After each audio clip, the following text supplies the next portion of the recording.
ایک زمانے میں ایک طاقتور بادشاہ تھا، مگر اس کے دل میں عجیب سی بے چینی تھی۔ خزانے سونے سے بھرے ہوئے تھے، لیکن اس کا دل خالی تھا۔ ایک دن اس نے سنا کہ شہر کے باہر ایک درویش رہتا ہے جو ہر وقت مسکراتا رہتا ہے۔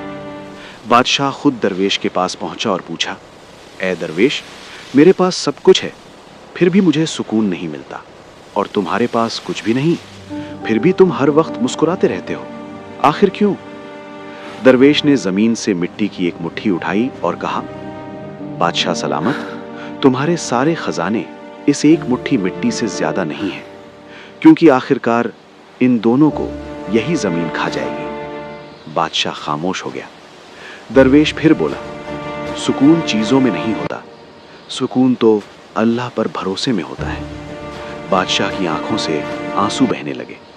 اسی دن اس نے ظلم چھوڑ دیا، عدل کو اپنا لیا، اور زندگی میں پہلی بار اس کے دل کو سچا سکون ملا۔ سبق: جو اللہ پر بھروسہ کر لیتا ہے اس کا دل کبھی خالی نہیں رہتا۔